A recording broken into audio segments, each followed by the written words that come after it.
Quando carrego os pais no coração, não preciso carregá-los na personalidade. Olá, eu sou Gláucia Paiva do Instituto Conexão Sistêmica, São Paulo, Brasil. E pretendo, através desse vídeo, expor a minha visão sobre o que é uma constelação familiar. Também chamada de sistêmica, por ter a estrutura do pensamento circular. Temos o pensamento linear e o pensamento circular, ou sistêmico. O linear é quando você olha em linha reta de um ponto ao outro e olha para o resultado. Em termos de comportamento, a pergunta é: por que isso acontece comigo?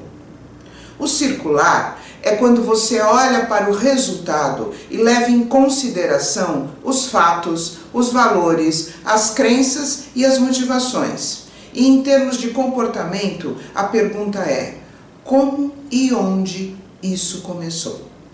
Assim, identificando o lugar certo de um sintoma, é possível desconstruí-lo.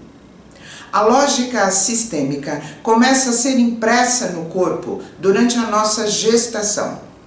Por sermos mamíferos, quando nascemos, precisamos mamar e dependemos de alguém que nos dê o leite, que nos alimente.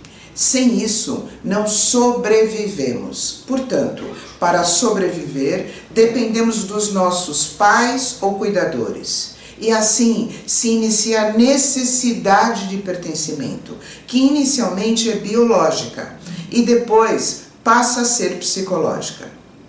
A função biológica desse mecanismo vem do fato de que em bando somos cuidados e protegidos. Assim, temos mais chance de sobreviver.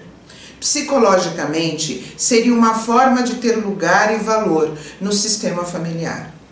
Essa lógica se inicia através da transmissão das emoções dos nossos pais durante a gestação, pelos neuropeptídeos e os neurônios espelho. Por sua vez, nossos pais herdaram e copiaram de nossos avós, que por sua vez herdaram e copiaram de nossos bisavós, e assim por gerações. Portanto, carregamos no DNA a história sistêmica da nossa família de origem, mesmo se não conhecemos ou convivemos com eles. Assim, recebemos a influência dessas memórias e podemos repetir e perpetuar crenças, comportamentos e seus destinos. Quando a mãe está grávida, todos os sentimentos que ela e o pai vão produzindo nesse período são passados para o feto através da placenta, pelos neuropeptídeos, que são as moléculas das emoções. E estes sentimentos também serão transmitidos pelos neurônios espelho, que copiam as emoções, intenções e comportamentos deles. Dessa forma, todos os estados emocionais que sua mãe e o seu pai viveram durante a sua gestação vão gerando um repertório de emoções que ficam registrados e impressos no nosso sistema nervoso, muscular e visceral. Durante uma gravidez, o senso de responsabilidade que uma gestação pode gerar e provocar nos pais ou na mãe traz questionamentos sobre como eu vou dar conta de uma vida, o que eu devo fazer, como é que faz isso. Em geral, quando estamos diante de um desafio, buscamos em nossas referências mais arcaicas, que é o sistema reptiliano, caminhos de solução, estratégias de sobrevivência, de como podemos enfrentar esse desafio. Assim, durante uma gestação, a mãe pode fazer um download sobre como a maternidade/paternidade foi vivida no sistema familiar dela. E o pai fazer um download sobre como a paternidade/maternidade foi vivida no sistema familiar dele, trazendo esses arquétipos familiares como um repertório de como sobreviver, de como as gerações anteriores fizeram isso, de que forma, de que jeito. Então, naturalmente, essas referências transgeracionais vão surgindo como um caminho a seguir. Eles vão sendo ativados, adotados e expressados de forma inconsciente pela mãe e pai, e vão sendo percebidas e recebidas sensorialmente pelo feto, que vai absorvendo, copiando e registrando no sistema nervoso, muscular e visceral, como uma forma de sobrevivência, uma estratégia que deu certo nas gerações anteriores. E todo esse conteúdo será um futuro repertório para a base da estrutura da sua personalidade.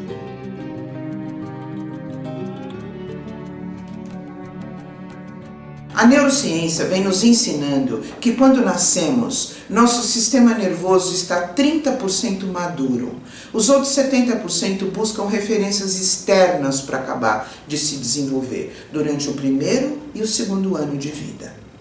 Isto significa que no início da vida buscamos o externo para completar o interno. Buscamos as referências dos nossos pais ou cuidadores como um guia, uma trilha a seguir, que vai sendo impressa no nosso sistema nervoso. Isso não é uma escolha, é a nossa fisiologia se desenvolvendo.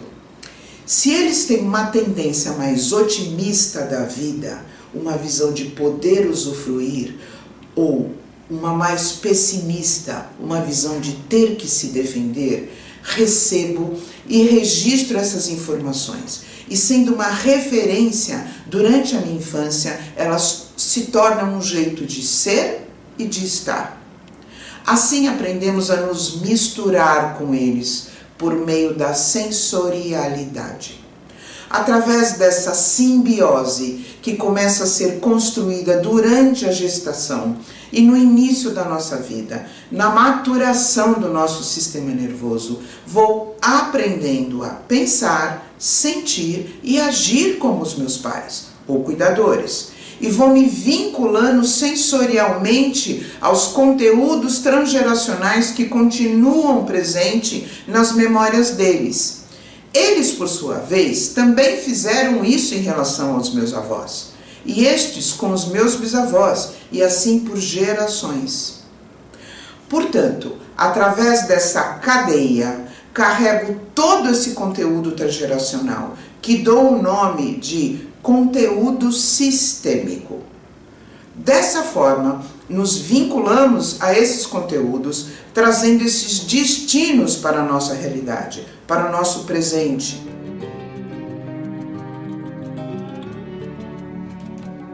Estes conteúdos, que em muitos casos são repetidos por gerações, podem ser transformados em arquétipos familiares, que foram sendo construídos através dos eventos significativos que aconteceram nas gerações dos nossos pais, avós, bisavós, tataravós e etc. Tais eventos estão relacionados a sucessos e fracassos, alegrias e tristezas, como por exemplo as migrações, guerras, doenças, suicídios, segredos, como lidar com o dinheiro, com o sexo, com a religião, com as parcerias e também com a forma de viver o amor. Através de cada evento significativo que eles viveram, foram sendo construídos conteúdos emocionais. E dependendo de como eles lidaram com esses conteúdos, eles foram sendo resolvidos ou não. Os conteúdos que foram resolvidos ficaram no passado e viraram história. Os conteúdos que não foram resolvidos e que geraram emoções difíceis, desequilíbrios entre dar e tomar, exclusões e uma desordem no sistema familiar, construíram um emaranhamento, se tornando uma gestalt incompleta, ou seja, um ciclo que não se completou. E é isso que o Bert Helling diz que precisa ser perpetuado para que as próximas gerações tenham que olhar para isso de alguma forma e tentar resolver algo que ficou em aberto, que não completou um ciclo dos nossos antepassados. Dessa forma, herdamos essas memórias e nos vinculamos na história e nos traumas transgeracionais. Também ficamos vinculados nas forças, no conhecimento e na sabedoria de sobrevivência de como eles resolveram a vida, as soluções, percepções e intuições. Dessa forma, recebemos informações transgeracionais com as quais nossos pais entraram em contato durante a gestação, como, por exemplo, assuntos congelados sem solução dos nossos avós, bisavós ou tataravós. Portanto, assuntos presos no tempo e espaço que ainda não viraram história e que continuam atuando no nosso presente. A epigenética, que é a ciência que estuda a hereditariedade, nos ensina que um trauma transgeracional pode ficar impresso por até 7 gerações. Isso é a ciência provando a força da memória e a força dos traumas.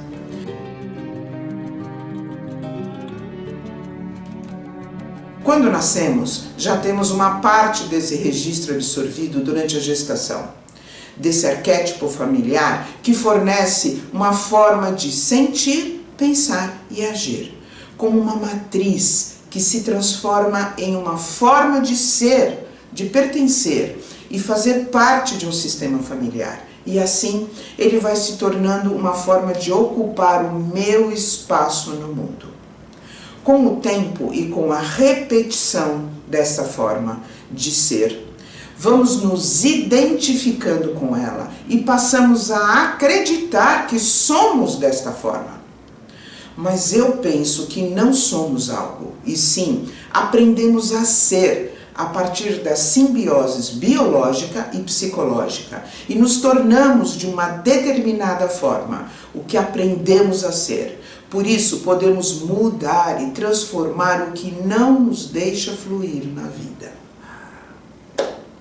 Assim, entro na minha infância, vou para a escola, começo a me relacionar e a traçar a minha biografia, trazendo como uma das referências os aspectos transgeracionais de sobrevivência e os emaranhamentos que não foram resolvidos. A partir dessas referências, começo a desenvolver comportamentos relacionais com a influência de todo esse conteúdo dessa herança. E isso pode determinar uma forma de estar na vida. Como uma analogia, se herdei um tom de amarelo da minha mãe e um tom de azul do meu pai, isso pode gerar um tom de verde. Esse verde pode dar um tônus, uma forma de ser e um caminho na minha vida. Esse caminho pode promover vários padrões de comportamentos. E acabo me condicionando e me identificando com eles. Com o tempo vou me tornando e não consigo fazer diferente, por eles me trazerem uma sensação conhecida de pertencimento, que vai se tornando uma zona de conforto. Isso acontece mesmo que eu olhe para minha mãe e não goste ou não concorde com o comportamento dela. Da mesma forma, acontece com meu pai. Eles são nossas matrizes. Os aspectos de personalidade que eu presenciei na minha biografia com eles, independente se foram positivos ou negativos, construtivos ou destrutivos, estão impressos em mim, na minha estrutura de personalidade, no meu sistema nervoso e no meu desenvolvimento psicológico. Conforme os fatos da vida vão se apresentando, os estímulos externos vão acontecendo, eu vou adotando comportamentos, reações emocionais, influenciadas por esses registros, por essas memórias, por esta forma de sentir, pensar e agir dos meus pais e antepassados, de forma natural e inconsciente. Todo esse repertório, na sua grande maioria, nos faz reagir diante dos fatos da vida de forma reativa, inconsciente e não reflexiva.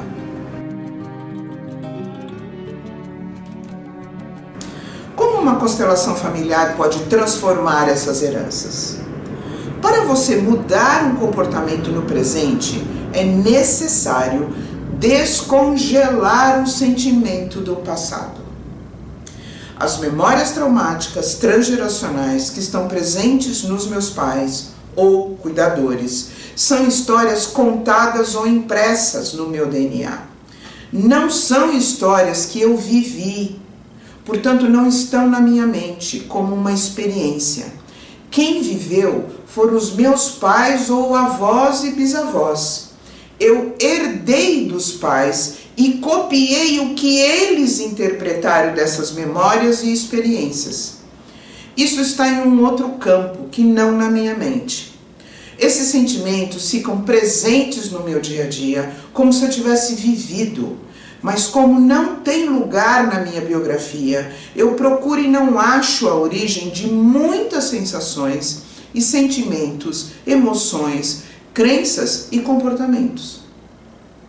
A lealdade sistêmica, que é por onde eu me vinculo transgeracionalmente, não passa pela lógica racional, passa pela lógica sistêmica, que é, como falei anteriormente, para sobreviver e pertencer, preciso ser cuidado pelos pais e, através desta simbiose, copio as memórias que eles trazem.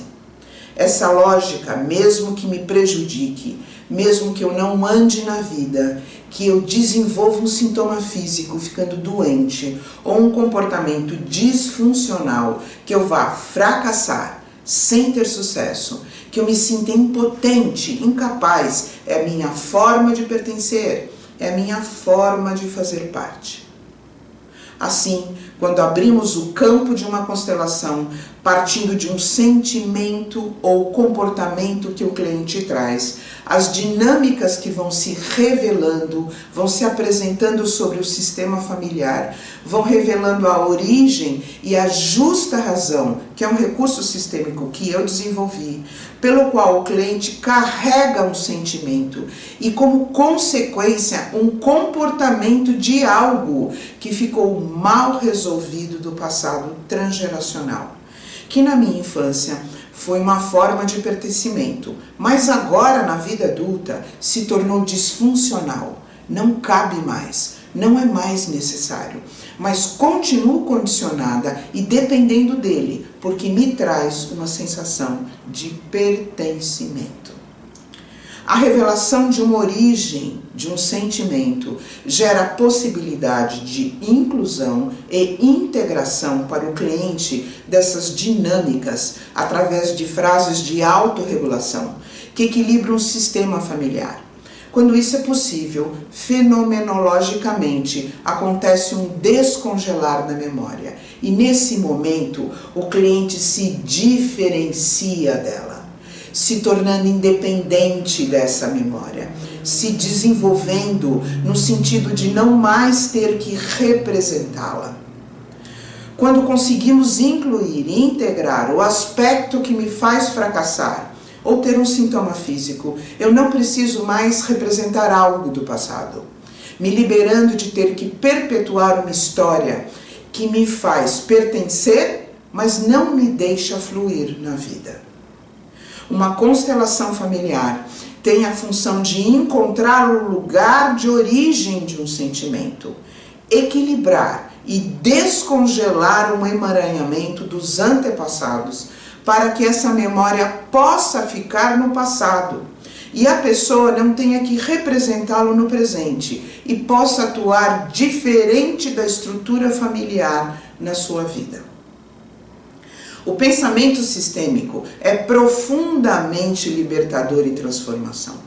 Tenho tido a oportunidade de vivenciar, através da minha experiência e profissionalmente, muitas mudanças significativas de ausência de valor ou de um sentimento de insuficiência para um estado de confiança, segurança e dignidade. Para mim, uma constelação familiar pode gerar uma liberação das nossas matrizes e, assim, possibilitar uma maior conexão com a nossa autenticidade, que é a nossa presença. Portanto, ela possibilita uma profunda conexão com a nossa essência, promovendo nossa espiritualidade intuitiva. Espero que esse conceito tenha ajudado e que ele colabore no seu caminho. Se você gostou desse vídeo, se inscreva no nosso canal. Abraços, Gláucia Paiva.